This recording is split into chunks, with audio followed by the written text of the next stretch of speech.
မတို့ရွာမှာတော့ရာလောက်ကင်ပြီးတမွေဝမ်းကြောင်းပြီးလောက်ကင်စားတော့ကြပါတယ်မိုးနဲ့ဆောင်းပြီးသွားတဲ့ချိန်မှာနွေရာသီရောက်တဲ့ချိန်အမျိုးသားတွေကနေထွက်အလုပ်လုပ်တယ်လို့အမျိုးသမီးတွေကနေထွက်ရအလုပ်လုပ်လို့အဆင်မပြေသည်ဖြစ်၍ကျမတို့ကနေစားလုပ်ကလေးတွေကိုရှာဖွေစားတာအဲ့ဒီတော့ကျမတို့မှာအလုပ်ကင်ကရှားပါးသည့်အတွက်ငွေကြေးခက်ခဲရှိနေတယ်မျိုးသမီးတွေကအဲ့ဒါတွေကိုရင်ဆိုင်ဖြစ်ရှင်းနေရပါတယ်အခုဆိုရင်အဲ့ဒီအခက်အခဲတွေကိုကြုံလောက်ဖို့ဖြစ်လာပါပြီ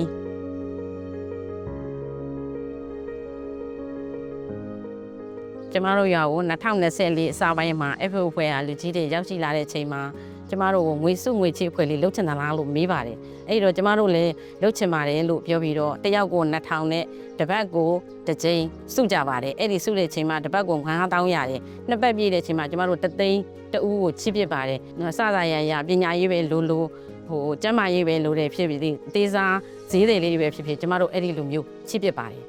အဲ့ဒီတော့နှစ်ဝက်ပိုင်းရောက်တော့ FAO မှာဝန်ထမ်းများရောက်ရှိလာပြီးအမားတို့ငွေစုတာအဆင်ပြေလားလုပ်ငန်းအစစရအဆင်ပြေကြလို့တို့ကမေးပါတယ်အဲ့ဒီတော့လေယာထုတ်ကုန်ပစ္စည်းကိုအခြေခံပြီးတော့စီးပွားရေးလုပ်မလားလို့တို့ကမေးတဲ့ချိန်မှာကျမတို့ကလည်းအဲ့ဒီလိုလေဘယ်သူမှအမေးမခံခဲ့ရတော့အော်လဲအောင်းသွားတယ်ပေါ့နော်အဲ့ဒီချိန်မှာဝမ်းသာပြီးတော့ကျမတို့လုပ်ပါမယ်လို့တို့ကိုပြောလိုက်ပါတယ်ဒီလုပ်ငန်းလေးကိုစလုပ်မယ်ဆိုတော့ကိုယ်လေယာထွက်ကုန်ပစ္စည်းတွေကိုပင်နှမ်းထွက်ထားဆိုတော့အဲ့ဒီတော့စီကျိတ်ပြီးတော့လုပ်မယ်ဆိုပြီးတော့မြို့သမီးတွေစုပြီးတော့တို့မြို့သစ္စာစီဆက်ဆိုပြီးတော့ထားပြီးတော့ဒီကုန်ချမ်းကိုကုန်ကြောဖြစ်အောင်ပင်နှမ်းကိုစီကျိတ်ပြီးတော့ကိုအမျိုးတွေရောနီးစက်တဲ့နေရာတွေရောမြို့တွေရောပို့မယ်လို့ကျမတို့တိုင်ပင်ဖြစ်ပါတယ်အမျိုးသမီးဖွဲ့အမားတို့2လပိုင်းမှာစီဆက်ကြီးစရောက်တာ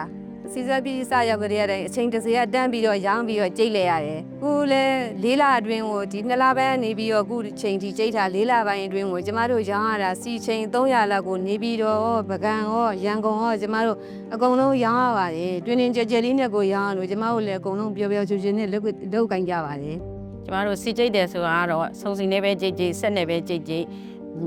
ကိုမီယိုဖလာတိုင်းကိုကြိတ်ချင်တာနဲ့ကြိတ်လို့ရပါမယ်လို့မြေပဲဆိုတာအစိတ်တောက်ဖြစ်စေဆိုကျမ်းမာရေးနဲ့ကိုက်ညီအောင်လို့အရေးသွေးထိမ့်မှုဆိုတဲ့6တယ်ဆိုတာရဲ့အစိတ်တောင်မဖြစ်စေအောင်နှက်နဲ့ပဲနဲ့ရောပြီးတော့ကြိတ်တဲ့ခါမှာမတူအောင်တက်မတဲပဲနေမှာကြလို့မတူအောင်ဆရာမလေးကကြိတ်လို့မရဘူးဆိုတာဒီလိုကျမတို့အဲ့သူတင် जा ပေးတဲ့အတိုင်းကျမတို့နီလန်းအမှန်နဲ့မှုလဲကင်းစင်အောင်နေ့စဉ်တက်ရှင်းလုပ်ပြီးတော့ကျမတို့စီကိုကြိတ်လို့ပြီးထုတ်ပါတယ်ကျမတို့ကစီဆက်ကြိတ်နေတော့လေအမျက်ဆုံးနေလေအမျက်တွေလည်းအများကြီးရနေပါပြီကြိတ်နေတာကခု2လပိုင်းရနေပြီးတော့ခု4လပိုင်းထိကျမတို့ကြိတ်နေတာဆိုအမျက်တွေလည်းရရှိနေပါပြီဒါပေမဲ့လို့အမျက်ခွဲသလားဆိုတော့မခွဲပါဘူးအကုန်လုံးပဲထပ်ပြီးတော့ပဲတွေဝယ်လိုက်ကြိတ်လိုက်နေကျမတို့အဖွဲကတကယ်ကိုအောင်မြင်မြင်ကြိတ်ခွဲပြီးကြောင်းချနေပါပြီတို့အဖွဲအကုန်လုံးအမျက်ဆုံးနေလည်းအများကြီးရပြီဆိုတော့အကုန်လုံး